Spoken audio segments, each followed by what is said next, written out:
नमस्कार दोस्तों, मैं अमित कुमार मिश्रा आपका साधना क्लासेज यूट्यूब चैनल पर हार्दिक स्वागत करता हूं। आज आप लोगों को ऑर्गेनिक केमिस्ट्री के फर्स्ट यूनिट यानी हाइलो एल्केन और हाइलो एरिन जो है इसमें दो पार्ट करके हम चला रहे हैं। पहला हमारा हाइलो एल्केन का चल रहा है। हाइलो एल्केन का ये लेक्चर हमारा तीसरा लेक्चर है। पहले लेक्चर में हम आप लोगों को हाइलो एल्केन के बारे में बताए थे। दूसरे लेक्चर में हमारे है हाइलो एल्केन का नामकरण और उसमें समावयता। इस तीसरे लेक्चर में हम आप लोगों को बताएंगे कि हाइलो एल्केन या जिसे एल्किल हैलाइड सामान्यतः बोलते हैं, सामान्य नाम जो है इसका हाइलो एल्केन, तो इसका आईयूपीएसी नेम है। इसके बनाने की विधि, तो बनाने की विधि में आप देखेंगे कि सबसे पहले हम एल्केन से देखेंगे यानी बाई एल्केन, क्योंकि ये एल्केन का हाइड्रोजन व्युत्पन्न होता है। तो सबसे पहले आप देखेंगे एल्केन से हम इसका निर्माण कैसे करते हैं। तो एल्केन से एल्किल हैलाइड का जो निर्माण किया जाता है वो है क्या, चाहे हम प्रकाश या उत्प्रेरक की उपस्थिति में जब हम क्लोरीन या ब्रोमीन के साथ एल्केन की क्रिया कराते हैं, यानी प्रकाश या उत्प्रेरक की उपस्थिति में जब एल्केन की क्रिया हम क्लोरीन या ब्रोमीन के साथ कराते हैं तब हमको एल्किल हैलाइडों का मिश्रण प्राप्त होता है। जो मिश्रण प्राप्त होता है, इस मिश्रण के अणुओं को प्रभाजी आसवन विधि द्वारा हम पृथक कर सकते हैं। रिएक्शन हम देखेंगे कैसे प्रतिस्थापन क्रिया होता है। तो जैसे एल्केन का पहला सदस्य हमारा है मेथेन। अब इसी मेथेन की क्रिया जब हम क्लोरीन के साथ करा दें और किसकी उपस्थिति में, प्रकाश के, यानी इसको HNO से लिखते हैं सनलाइट को। अब इसके उपस्थिति में जब हम अब क्रिया कराएंगे मेथेन की क्लोरीन के साथ, तो ये अभिक्रिया तब तक होता रहता है कि जब तक कि मेथेन में जो हमारा 4 हाइड्रोजन है, ये एक एक हाइड्रोजन करके जब तक विस्थापित नहीं हो जाता है तब तक ये क्रिया होता रहता है। जैसे यहाँ पे अगर हम समझाएं तो मेथेन में हमारे 4 हाइड्रोजन है, तो इसको हम लिख सकते हैं इस फॉर्म में CH3 सिंगल बॉन्ड H, या इसको CH4 बोल सकते हैं। क्लोरीन हमारा यानी Cl सिंगल बॉन्ड Cl। जब इसको हम सनलाइट के संपर्क में लाएंगे तो यहाँ से एक क्लोरीन एक मेथेन के एक हाइड्रोजन को HCl के रूप में प्रतिस्थापित कर देता है। तो जब यहाँ से एक हाइड्रोजन बाहर निकल जाएगा एक Cl के रूप में, HCl के रूप में, तो यहाँ पे हमारा बचेगा क्या, CH3, और इसके स्थान पर एक Cl ले जाके जुड़ जाएगा। तो ये क्या होगा, फर्स्ट टाइम हमको मिलेगा क्या, CH3Cl। अगेन ऐसे क्रिया होती रहेगी। फिर यहाँ पे हम सनलाइट के संपर्क में क्लोरीन से क्रिया कराएंगे तो फिर यहाँ से एक HCl हमारा बाहर निकलेगा, फिर एक हाइड्रोजन यहाँ पे कम होगा तो हमारा बचेगा क्या, CH2, और यहाँ पे एक क्लोरीन आके जुड़ेगा तो इसको क्या बोलेंगे, CH2Cl2। अगेन फिर ये तब तक अब क्रिया होता रहेगा जब तक कि मेथेन के सभी हाइड्रोजन एक एक करके HCl के रूप में विस्थापित नहीं हो जाते हैं। फिर कराएंगे यहाँ पे, फिर ये HCl से बाहर निकलेगा, ऐसा क्रिया होता रहेगा। फिर यहाँ पे हमारा बचेगा क्या, CHCl3।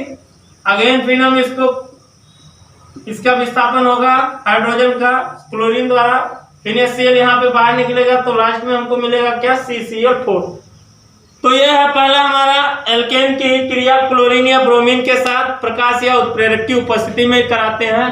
तो मेथेन के सारे हाइड्रोजन परमाणु, एल्केन में मेथेन एग्जाम्पल लिए हैं, सारे हाइड्रोजन परमाणु एक एक करके विस्थापित हो जाते हैं और लास्ट में हमको मिलता क्या, कार्बन टेट्राक्लोराइड। आप देख रहे हैं कि methyl chloride, methylene dichloride, chloroform और कार्बन टेट्राक्लोराइड, ये हमको एल्किल हैलाइड का मिश्रण प्राप्त हुआ। इस मिश्रण को यानी जो मिश्रण का अवयव है इसको हम प्रभाजी आसवन विधि द्वारा पृथक कर सकते हैं। इसमें कुछ पॉइंट आपको ध्यान में रखना है कि अभिक्रिया ये प्रारंभ में क्या होता है, यानी जब हम सामान्यतः प्रकाश की उपस्थिति में जब हम कराते हैं तो अभिक्रिया ये बहुत मंद गति से होता है। लेकिन अगर अभिक्रिया की गति को हमको बढ़ाना हो तो अगर हम ताप बढ़ा दें तो यह अभिक्रिया की गति क्या होती है, बढ़ जाती है।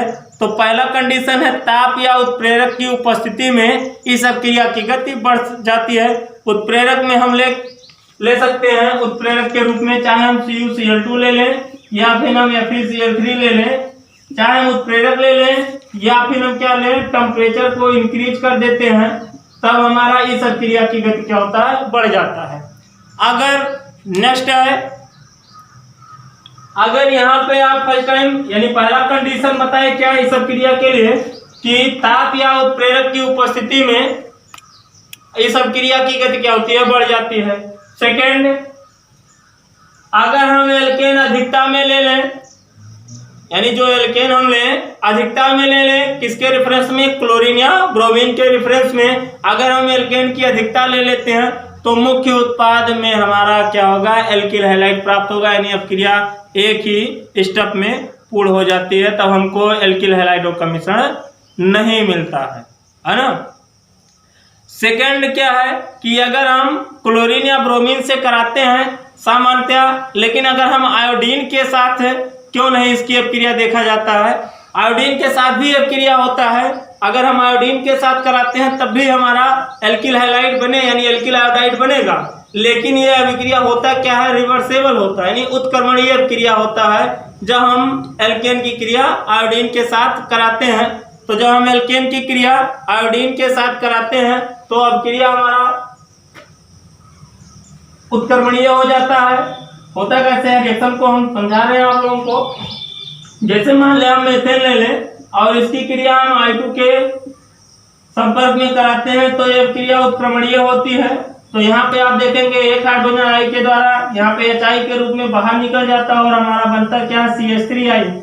ये तो मेथिल आयोडाइड बनता है, लेकिन जो यहाँ पे हमारा हाइड्रोजन आयोडाइड होता है, इस हाइड्रोजन आयोडाइड को अगर हम किसी ऑक्सीकारक के सहायता से हम इसको अवघटित कर देते हैं तो फिर हमको ये हमारा जो अभिक्रिया उत्क्रमित होता है, फिर ये अभिक्रिया हमारा क्या होता है, अनुत्क्रमित हो जाता है। इसीलिए रिवर्सेबल प्रोसेस होने के कारण सामान्यतः हम एल्केनों से जो हम एल्किल हैलाइड का निर्माण करते हैं वो हम क्लोरीन या ब्रोमीन के साथ ही कराते हैं, आयोडीन के साथ बहुत कम ही कराते हैं, क्योंकि रिवर्सेबल हो जाता है प्रोसेस। फिर इस प्रोसेस को हमको अनुत्क्रमणीय में परिवर्तित करने यानी इरिवर्सेबल में परिवर्तित करने के लिए कोई ऑक्सीकारक लेना पड़ता है। इसीलिए हम सामान्यतया क्लोरीन या ब्रोमीन के साथ ही एल्केन से एल्किल हैलाइड का निर्माण करते हैं। तो ये 3 पॉइंट ही इस अभिक्रिया में देखना रहता है। पहला हमारा क्या है, सामान्यतः अगर हम क्लोरीन या ब्रोमीन की क्रिया एल्केन के साथ कराते हैं, जैसे मेथेन लिए हैं, तो हमको एल्किल हैलाइडों का मिश्रण प्राप्त होता है। मिश्रण के अवयवों को हम प्रभाजी आसवन विधि द्वारा हम इसको पृथक कर देते हैं। इसमें पॉइंट क्या देखना, अगर ये अभिक्रिया मंद गति से होती है लेकिन अभिक्रिया की गति को अगर बढ़ाना हो तो ताप या उत्प्रेरक की उपस्थिति, अगर हम ताप बढ़ा दें या उत्प्रेरक की उपस्थिति कर देते हैं तो अभिक्रिया की गति बढ़ जाती है। उत्प्रेरक को रूप में हम ले क्या सकते हैं, CuCl2 या FeCl3 उत्प्रेरक हम का प्रयोग करते हैं तो इस अभिक्रिया का रेट बढ़ जाता है। सेकंड क्या है कि अगर हम एल्केन की अधिकता कर दें तो हमारा मुख्य उत्पाद ही एल्किल हैलाइड प्राप्त हो जाता है। थर्ड क्या है, आयोडीन के साथ इसकी अभिक्रिया कराते हैं तो रिवर्सेबल हो जाता है। फिर अगर इसको इरिवर्सेबल में परिवर्तित करना है तो जो HI हमारा मुक्त होता है, इसी को हम फिर किसी ऑक्सीकारक के संपर्क में लाते हैं तो यह अभिक्रिया हमारा अनुत्क्रमणित हो जाता है, यानी अनुत्क्रमणीय अभिक्रिया हो जाता है, जिसको इंग्लिश में बोलते क्या है, इरिवर्सेबल प्रोसेस। तो ये पहला हुआ हमारा एल्केन से एल्किल हैलाइड का निर्माण। अब नेक्स्ट हम देखते हैं, देखिए पहला एल्केन से हुआ, दूसरा बनाने की विधि हम एल्कीन से देखेंगे। तो एल्कीन से हम एल्किल हैलाइड बना सकते हैं, यानी जब एल्कीन की क्रिया हैलोजनम यानी HX के साथ कराया जाता है तो HX फॉर्म हम ले सकते हैं HCl, HBr और HI, यानी हैलोजन अम्ल जिसको बोलते हैं। तो जब एल्कीनों की क्रिया हम हैलोजन अम्ल के साथ कराते हैं तब भी हमारा एल्किल हैलाइड का निर्माण होता है। देखते हैं, तो एल्कीन में जैसे पहला सदस्य हमारा है ethylene, CH2 single bond double bond CH2, इसकी क्रिया अगर हम HX के साथ कराते हैं, अब यहाँ पर आप देखेंगे ध्यान से रिएक्शन को कैसे हमारा प्रोडक्ट बनता है।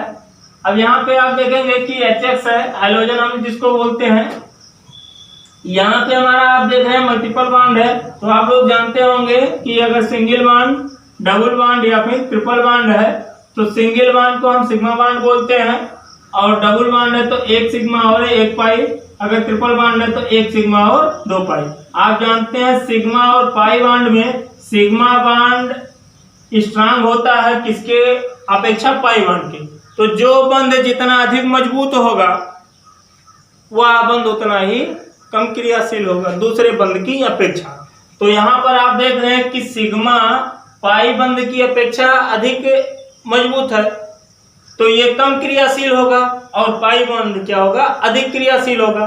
तो यहाँ पे बॉन्ड ब्रेक होगा पाई बॉन्ड, तो आप देखेंगे कि जब ये बॉन्ड ब्रेक होगा तो आप देखेंगे कि सामान्यतः हम लेफ्ट टू राइट चलते हैं, तो यहाँ पे शिफ्टिंग कराएंगे तो इस पर नेगेटिव आएगा, इस पर क्या आएगा, पॉजिटिव। ये ब्रेक होगा तो ये प्लस और ये माइनस, पॉजिटिव नेगेटिव के पास, नेगेटिव पॉजिटिव के पास। जब इस बॉन्ड की शिफ्टिंग यहाँ पे होगा तो इस पर नेगेटिव चार्ज आएगा, इस पर कैसा आएगा, पॉजिटिव। तो इसके नेगेटिव पर इसका पॉजिटिव आएगा, यानी क्या आएगा, H आएगा, यहाँ पर H आएगा, और यहाँ पर क्या आएगा हमारा X। तो जब यहाँ पर H आएगा तो ये हमारा CH2 है, एक H आएगा, क्या हो जाएगा CH3।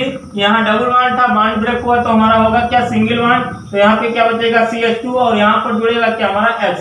तो आप देख रहे हैं कि हमारा हाईलाइट बना कौन सा, इस एल्किल समूह को हम क्या बोलेंगे, एथिल। तो यहाँ पे हमारा बना क्या, एथिल हाइलाइट। अब आप देख रहे हैं कि योगात्मक क्रिया हो रहा है एल्कीनों पर हाइड्रोजन हैलाइडों का। अब यहाँ पे अगर हम एग्जांपल में ले लें, चाहे HCl ले लेंगे तो हमारा एथिल क्लोराइड बनेगा, HBr ले लेंगे तो एथिल आयोडाइड, एथिल ब्रोमाइड बनेगा, HI ले लेंगे तो एथिल आयोडाइड बनेगा। लेकिन यहाँ पर एक बात ध्यान में देखना है कि ये एल्कीन हमारे 2 प्रकार के होते हैं, सम्मित और असम्मित। तो ये तो हमारा सम्मित एल्कीन है, क्योंकि अगर हम 20 से डिवाइड करते हैं मल्टीपल बॉन्ड से, तो सेम पार्ट में अगर डिवाइड हो रहा तो एल्कीन हमारा क्या होगा, सम्मित। अब अगर सेम पार्ट में डिवाइड नहीं हो रहा तो एल्कीन हमारा क्या होगा, असम्मित। तो सम्मित एल्कीनों पर हाइड्रोजन हैलाइडों का योग तो सामान्यतः हो जाता है, लेकिन अगर कोई हमारा एल्कीन असम्मित आ गया तो उस पर हाइड्रोजन हैलाइडों का योग मार्कोनी काफ के नियमानुसार होता है। ध्यान से देखेंगे, जैसे असम्मित एल्कीन का एक एग्जांपल हम लेते हैं, तो असम्मित एल्कीन का जैसे हम एग्जांपल एक ले लें, CH3 single bond CH double bond CH2, ये हमारा है क्या, असम्मित एल्कीन। अब इस असम्मित एल्कीन पर अगर हम हाइड्रोजन हैलाइड का योग कराते हैं तो ये हमारा योग किसके नियमानुसार होगा, मार्कोनी काफ के नियमानुसार होगा। तो अगर हाइड्रोजन हैलाइड हम यहाँ पे HX लेते हैं तो मार्कोनी काफ के नियमानुसार होगा। मार्कोनी काफ का नियम है क्या, कि जब असम्मित एल्कीनों पर हाइड्रोजन हैलाइड का योग होता है तो हाइड्रोजन हैलाइड का जो ऋणात्मक भाग होता है, हाइड्रोजन हैलाइड का जो ऋणात्मक भाग होता है, तो जैसे हाइड्रोजन हैलाइड हमारा HX है तो इसका ऋणात्मक भाग हमारा क्या होगा, H प्लस और X माइनस। ये प्लस होगा, ये माइनस, तो इसका ऋणात्मक पार्ट क्या होगा हमारा, X माइनस। अब इसका जो ऋणात्मक भाग होगा हमारा उस युग्मबंधित कार्बन परमाणु से जुड़ेगा कि जिस युग्मबंधित कार्बन परमाणु पर हाइड्रोजन की संख्या क्या होगा, सबसे न्यूनतम होगा। यानी मार्कोनी काफ का नियम हमको बताता क्या है कि असम्मित एल्कीनों पर जब हाइड्रोजन हैलाइड का योग होता है तो हाइड्रोजन हैलाइड का ऋणात्मक भाग उस युग्मबंधित कार्बन परमाणु से जुड़ता है जिस युग्मबंधित कार्बन परमाणु पर हाइड्रोजन की संख्या न्यूनतम होता है। अब हम देखते हैं कि हमारा जो असम्मित एल्कीन है, इस असम्मित एल्कीन में हमारा युग्मबंधित कार्बन परमाणु कौन सा है, तो युग्मबंधित कार्बन परमाणु वही कार्बन परमाणु होंगे कि जिन कार्बनों के बीच में हमारा डबल बॉन्ड लगा होगा। तो आप देख रहे हैं कि इस कार्बन के बीच में तो डबल बॉन्ड है नहीं, तो ये कार्बन हमारा युग्मबंधित नहीं होगा। लेकिन इन दोनों कार्बनों के बीच में हमारा डबल बॉन्ड है तो ये भी युग्मबंधित कार्बन परमाणु कहलाएगा और ये भी युग्मबंधित कार्बन कहलाएगा। तो इन दोनों में आप देखेंगे किसमें हाइड्रोजन की संख्या कम है, तो आप देख रहे हैं इसमें 2 हाइड्रोजन और इसमें कितना हाइड्रोजन, 1, तो इस पर हाइड्रोजन की संख्या कम है। तो जब इसका योग होगा तो इसका ऋणात्मक भाग यानी X किस पर जुड़ेगा, उस युग्मबंधित कार्बन परमाणु पर जुड़ता है जिस पर हाइड्रोजन की संख्या कम होता है। तो यहाँ पे हमारा प्रोडक्ट बनेगा क्या, CH3 यहाँ पर CH है तो इससे ऋणात्मक भाग जुड़ेगा, क्योंकि इस संबंधित कार्बन पर हाइड्रोजन की संख्या कम है, तो मार्कोनी कार्ब के नियमानुसार हाइड्रोजन हैलाइड का ऋणात्मक भाग जुड़ेगा। तो यहाँ पर आएगा कि हमारा X सिंगल वन CH2 है, यहाँ पे हाइड्रोजन जाएगा तो इसका बनेगा क्या CH3। तो यह है मार्कोनी कार्ब का नियम। लेकिन इसी में अगर असममित एल्कीन हो और हाइड्रोजन हैलाइड का योग कराया जा रहा हो, लेकिन अगर किसी पराक्साइड की उपस्थिति करा दिया जाए, ऑर्गेनिक पराक्साइड जैसे बेंजोइल पराक्साइड की उपस्थिति में, दो कंडीशन इसमें देखेंगे तो मार्कोनी का ये रिएक्शन बड़ा इंपॉर्टेंट होता, कभी कभी पूछ लिया जाता है। लेकिन इसी असममित एल्कीन की क्रिया अगर हम पराक्साइड की उपस्थिति में करा देते हैं हाइड्रोजन हैलाइड के साथ, पराक्साइड में जैसे हम मान लिया ले लें बेंजोइल पराक्साइड, तो बेंजोइल पराक्साइड की उपस्थिति में अगर इसी असममित एल्कीन की क्रिया हाइड्रोजन हैलाइड के साथ कराते हैं तो ये रिएक्शन मार्कोनी कार्ब के नियम के विपरीत हो जाता है। मार्कोनी कार्ब का नियम क्या बताता है कि हाइड्रोजन हैलाइड का ऋणात्मक भाग किस पर जुड़ेगा, उस संबंधित कार्बन पर जुड़ेगा जिस पर हाइड्रोजन की संख्या क्या होगा, न्यूनतम होगा। लेकिन जब किसी पराक्साइड ऑर्गेनिक पराक्साइड की उपस्थिति में हम करा देते हैं हाइड्रोजन हैलाइड की क्रिया असममित एल्कीन पर, तो ये जस्ट मार्कोनी कार्ब का क्या हो जाता है, विपरीत हो जाता है। तो मार्कोनी कार्ब के विपरीत होगा तो हाइड्रोजन हैलाइड किस पर जुड़ेगा, जिस पर हाइड्रोजन की संख्या क्या होगा, सबसे अधिकतम होगा। तो यहाँ पे इसके जब मार्कोनी कार्ब के नियम के विपरीत होगा तो यहाँ पे हाइड्रोजन हैलाइड का ऋणात्मक भाग किस पर जुड़ेगा, न्यूनतम हाइड्रोजन वाले संबंधित कार्बन पर ना जुड़कर किस पर जुड़ेगा, उस संबंधित कार्बन पर जुड़ेगा जिस पर हाइड्रोजन की संख्या क्या होगा, सबसे अधिकतम होगा। तो यहाँ पर किस पर जुड़ेगा ऋणात्मक भाग, इस कार्बन पर, हाइड्रोजन कहाँ पे जुड़ेगा, इस पर। तो हमारा प्रोडक्ट क्या बनेगा, आप देखेंगे कि हमारा CH3 CH2 single one CH3 single one X। अब इससे क्वेश्चन एक आता है परिवर्तन का कि जैसे आपसे पूछ लिया जाए कि एल्कीन से एल्कीन हैलाइड में, तो जैसे मान लिया पूछ लिया जाए कि 1 प्रोपेन से 2 क्लोरोप्रोपेन और 1 क्लोरोप्रोपेन या 2 ब्रोमोप्रोपेन या 1 ब्रोमोप्रोपेन कैसे बनाएंगे, तो आप मार्कोनी कार्ब और एंटी मार्कोनी कार्ब का नियम का प्रयोग करके आप 1 ब्रोमोप्रोपेन या 1 क्लोरोप्रोपेन या 2 ब्रोमोप्रोपेन या 2 क्लोरोप्रोपेन बना सकते हैं। पराक्साइड की उपस्थिति में होने के कारण यह घटना क्या कहलाता है, पराक्साइड प्रभाव, या खैरास ने इसको देखा था सबसे पहले, या बताए थे, जिसके कारण इसे हम खैरास प्रभाव भी कहते हैं, या इसी को हम बोलते क्या है, एंटी मार्कोनी कार्ब का नियम कहते हैं। 3 नामों से जानते हैं, पराक्साइड प्रभाव या खैरास प्रभाव या एंटी मार्कोनी कार्ब का नियम। अब यहाँ पे एक बात ध्यान में रखेंगे कि हम हाइड्रोजन हैलाइडों में जो एंटी मार्कोनी कार्ब का नियम होता है उसमें HBr के साथ ही कराते हैं, जबकि हम HClOMHI के साथ नहीं कराते हैं। तो पराक्साइड जो प्रभाव होता है वो HBr के साथ ही प्रदर्शित होता है, जबकि HCl और HI के साथ नहीं होता है। तो आप हमेशा यहाँ पे ध्यान में रखेंगे पराक्साइड के संपर्क में केवल आप रिएक्शन किसके साथ कराएंगे, HBr के साथ। तो कभी भी अगर आपसे 1 क्लोरोप्रोपेन या 2 क्लोरोप्रोपेन पूछे तो बनाने के लिए तो आप सामान्यतः एंटी मार्कोनी कार्ब का नियम प्रयोग नहीं करेंगे कि HCl से करा दे बेंजोइल की उपस्थिति में तो हमारा 1 क्लोरोप्रोपेन प्राप्त हो जाएगा। इसके साथ नहीं होता है, केवल HBr के साथ ही होता है। आप सामान्यतः करा सकते हैं सामान्य रिएक्शन से। अगर ब्रोमो का पूछ लिया जाए कि 1 ब्रोमो और 2 ब्रोमोप्रोपेन कैसे प्राप्त कर सकते हैं, तो एक बार आप सामान्य रिएक्शन करा दीजिए मार्कोनी कार्ब के नियम अनुसार, और दूसरे बार बेंजोइल यानी पराक्साइड की उपस्थिति में एंटी मार्कोनी कार्ब के नियम के साथ करा के आप परिवर्तन करा सकते हैं।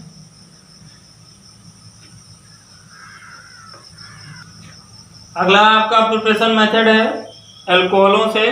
तो अल्कोहलों से एल्किल हैलाइड का निर्माण हम कैसे करते हैं, तो अल्कोहल से एल्किल हैलाइड का निर्माण करने के लिए हम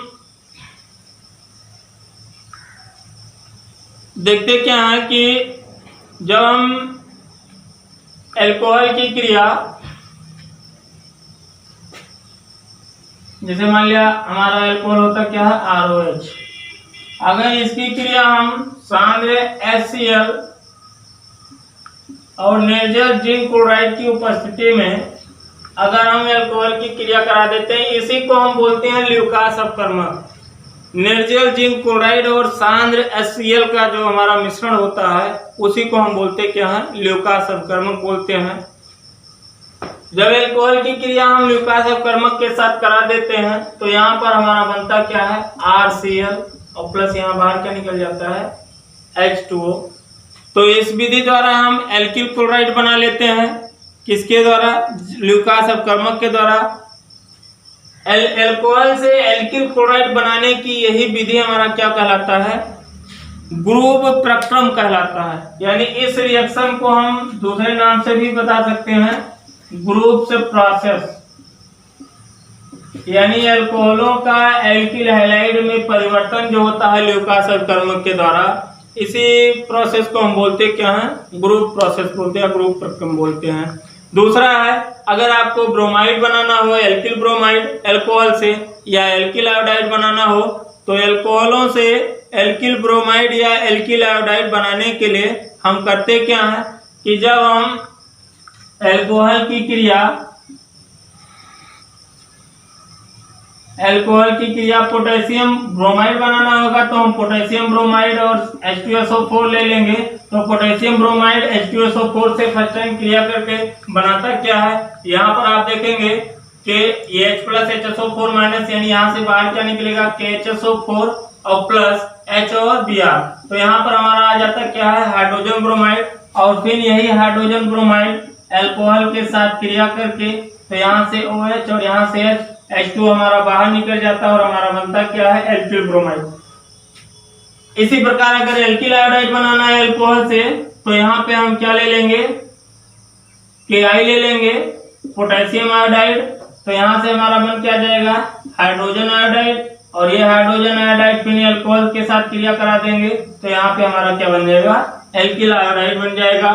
तो इस तरीके से हम अल्कोहल से एल्किल हैलाइड का निर्माण कर सकते हैं। एल्किल क्लोराइड बनाने के लिए हम ल्यूकास अपकर्मक ले लेंगे, एल्किल ब्रोमाइड या आयोडाइड बनाने के लिए हम पोटेशियम आयोडाइड और सांद्र H2SO4 का मिश्रण लेंगे, उससे हमको HBr मिल जाएगा। उसकी क्रिया अल्कोहल से करा देंगे, वाटर मॉलिक्यूल बाहर निकल जाएगा। एल्किल ब्रोमाइड आयोडाइड बनाने के लिए पोटेशियम आयोडाइड H2SO4 लेंगे, यहाँ से HI हमको मिलेगा, अल्कोहल से क्रिया करेगा, जल का मॉलिक्यूल बाहर निकलेगा, हमारा एल्किल आयोडाइड प्राप्त हो जाता है। तो ये था अल्कोहल से एल्किल हैलाइड बनाने की विधि। अब अगला हम देखते हैं अल्कोहल से एल्किल हैलाइड बनाने के लिए अगला हम विधि देखते हैं, वो है क्या फास्फोरस हैलाइडों से अल्कोहल की क्रिया फास्फोरस हैलाइडों से जब हम कराते हैं तो हमारा एल्किल हैलाइड कैसे बनता है। तो जैसे मान लिया हम अल्कोहल की क्रिया फास्फोरस हैलाइड, तो दो तरीके के फास्फोरस हैलाइड बनाते हैं, कौन कौन से? ट्राई हैलाइड और पेंटा हैलाइड, यानी PCl3 और PCl5। तो अल्कोहल की क्रिया जब हम एक बार फास्फोरस ट्राई हैलाइड लेंगे यानी PCl3 और एक बार फास्फोरस पेंटा हैलाइड लेंगे। तो जब अल्कोहल की क्रिया हम फास्फोरस ट्राई हैलाइड के साथ कराते हैं तो यहाँ पर आप देखेंगे कि यहाँ पे हमारा क्लोरीन है, ये प्लस ये माइनस, ये प्लस ये माइनस, इसका माइनस के प्लस के साथ जाएगा। तो यहाँ पर हमारा बनेगा क्या RCl। तो यहाँ पे हम बढ़ाएंगे कितना 3 मोल, तो यहाँ पे लिखेंगे क्या 3RCl और P और OH का होल थ्राइस, चाहे हम इसको लिखें POH का होल थ्राइस या इसको हम लिख सकते हैं H3PO3। तो यहाँ से हमारा बाहर क्या निकल जाता है ऑर्थोफॉस्फोरस अम्ल, और ये हमारा बनता क्या है एल्किल क्लोराइड। अगर हमको फास्फोरस पेंटाहैलाइड के साथ कराना हो तो ROH और प्लस PCl5, इसकी क्रिया जब हम कराते हैं तो आप जानते हैं कि alcohol RO single bond H PCl5 है, तो आप इसको इस तरीके से लिख सकते हैं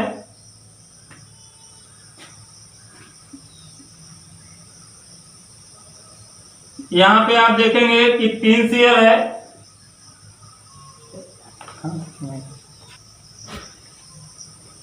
यहाँ पे PCl5 को लिखेंगे, आप देखेंगे यहाँ से HCl बाहर निकल जाएगा, यहाँ से POCl3 बाहर निकल जाएगा और यहाँ से हमारा क्या होगा RCl। तो आप आसानी से प्रोडक्ट लिख सकते हैं कि R single bond Cl plus POCl3 और प्लस HCl। अगर आपको ब्रोमाइड या आयोडाइड बनाना हो, एल्किल आयोडाइड या ब्रोमाइड, तो यहाँ पे हम फास्फोरस ट्राइब्रोमाइड या फास्फोरस ट्राई आयोडाइड नहीं लेते हैं, क्योंकि PbR3 और PbI3 अस्थायी होते हैं। इसलिए हम ब्रोमाइड या आयोडाइड बनाने के लिए अल्कोहल से हम लाल फास्फोरस की उपस्थिति में अल्कोहल की क्रिया ब्रोमीन या आयोडीन के साथ करा देते हैं, तब हमारा एल्किल ब्रोमाइड या आयोडाइड प्राप्त हो जाता है। तो एक बात यहाँ पे ध्यान में रखेंगे, बहुत बार पूछ लेते हैं कोई कि फास्फोरस ट्राईहैलाइड या पेंटाहैलाइड के साथ जब अल्कोहल की क्रिया कराई जाती है तो एल्किल हैलाइड बनता है, लेकिन केवल ट्राईक्लोराइड या पेंटाक्लोराइड के साथ जब हम क्रिया कराते हैं तो अल्कोहल क्रिया करके ट्राई मतलब एल्किल क्लोराइड बना लेता है। लेकिन फास्फोरस ट्राइब्रोमाइड या आयोडाइड के साथ अगर हम क्रिया करा देते हैं तब हमारा अल्कोहल क्रिया करके एल्किल ब्रोमाइड या एल्किल आयोडाइड नहीं देता। तो आप कह सकते हैं कि वो अस्थायी होता है। अल्कोहल से ब्रोमाइड या आयोडाइड बनाने के लिए हम लाल फास्फोरस की उपस्थिति में जब हम ब्रोमीन या आयोडीन की क्रिया करा देते हैं तो हमारा बनता क्या है, एल्किल ब्रोमाइड या एल्किल आयोडाइड प्राप्त हो जाता है। अब इसके बाद अगला रिएक्शन हम देखेंगे। अगला रिएक्शन है डार्जन रिएक्शन। तो डार्जन रिएक्शन इंपॉर्टेंट रिएक्शन होता है, कभी कभी पूछा जाता है एल्किल हैलाइड बनाने के लिए डार्जन अभिक्रिया का प्रयोग करके हम कैसे एल्किल हैलाइड बनाते हैं। तो ध्यान से देखेंगे कि जब अल्कोहल की क्रिया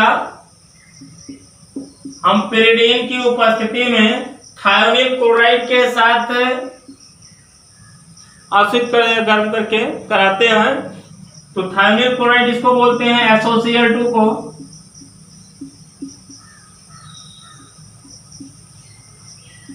अल्कोहल की क्रिया जब हम थायोनिल क्लोराइड के साथ कराते हैं तो हमारा बनता क्या है, यहाँ पे एल्किल क्लोराइड बनता है और प्लस SO2 और प्लस HCl यहाँ पर बाहर निकल जाता है। लेकिन अगर इस तरीके से अगर हम रिएक्शन को लिख दें तो आपको एक ही चारा बचता है कि रिएक्शन को याद कर लें। लेकिन इस रिएक्शन का हम एक छोटा सा एकदम बेसिक ट्रिक बताते हैं कि ये रिएक्शन हमारा कंप्लीट कैसे होता है, यानी अल्कोहल थायोनिल क्लोराइड के संपर्क में आके कैसे एल्किल क्लोराइड और बाई प्रोडक्ट जो हमारे निकल रहे हैं बाहर कैसे निकलते हैं, सल्फर डाइऑक्साइड और हाइड्रोजन क्लोराइड। आप ध्यान से देखेंगे कि अल्कोहल को हम लिख सकते हैं इस तरीके से R single bond O single bond H। Thionyl chloride है तो इसका अगर हम संरचना बनाते हैं, आप 11th में केमिकल बॉन्डिंग में पढ़े होंगे कि कैसे इसका हम बॉन्ड लगा सकते हैं। अब यहाँ पर आप देखेंगे हाइड्रोजन HCl यहाँ से बाहर निकल जाएगा, SOCl2 और R सिंगल बॉन्ड Cl।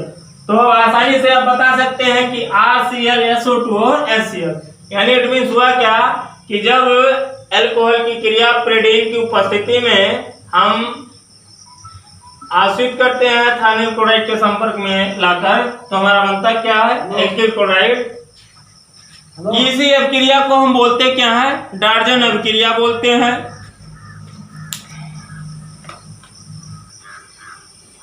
तो ये था डार्जन अभिक्रिया। अब इसमें एक छोटा सा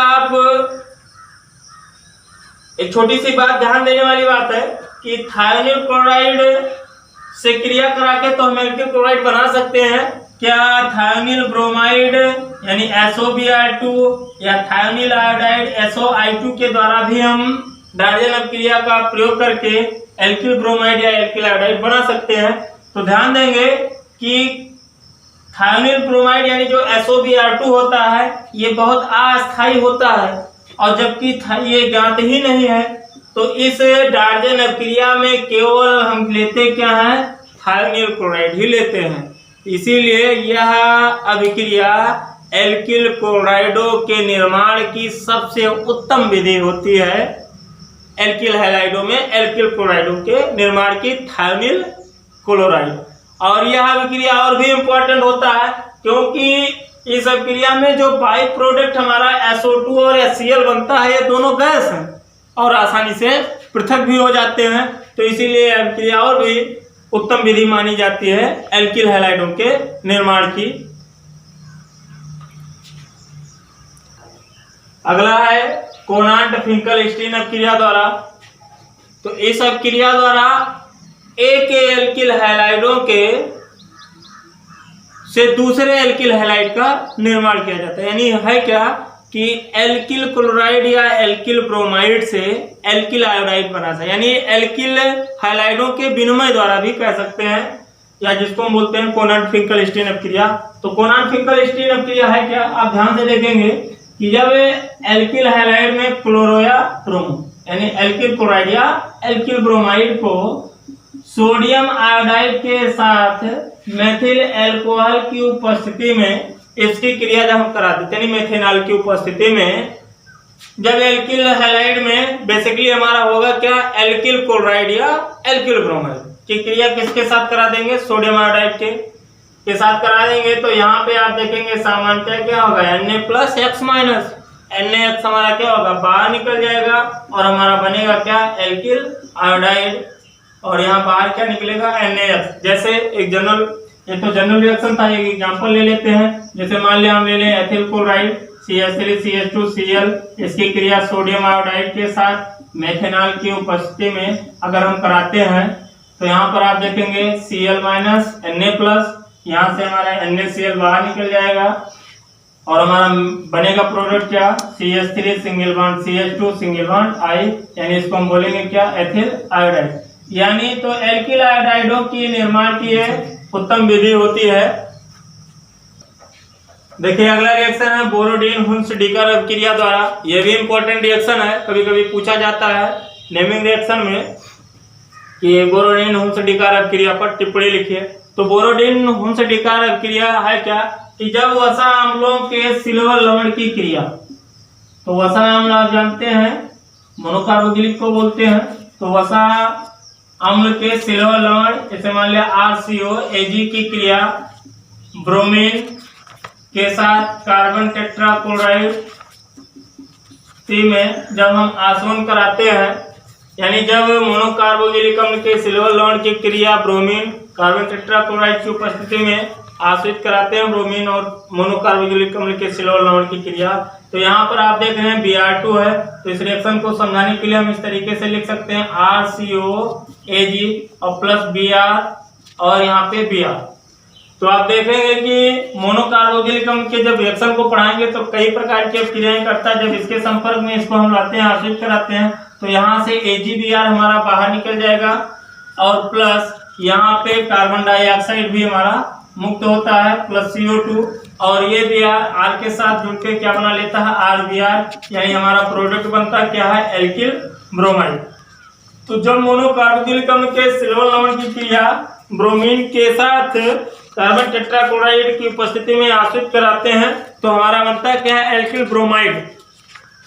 ध्यान देंगे क्लोरीन के साथ भी इसकी अपक्रिया करा देते हैं, लेकिन क्लोरीन के साथ जब अपक्रिया कराते हैं तो बहुत कम उत्पाद हमारा बनता है। आयोडीन के साथ अगर हम क्रिया करा देते हैं, कार्बन टेट्राक्लोराइड की उपस्थिति में आश्रित कराते हैं, तब हमारा एल्किल ब्रोमाइड ना बनकर बनता क्या है, एस्टर बनता है। यानी आयोडीन एस्टर देता है, क्लोरीन के साथ कराएंगे तो बहुत कम उत्पाद बनता है। तो इस बोरोडीन हुंस डिकर की क्रिया के लिए केवल हमारा ब्रोमीन ही अच्छा होता है, इसलिए हम ब्रोमीन के साथ ही कराते हैं। तो ये हुआ आपका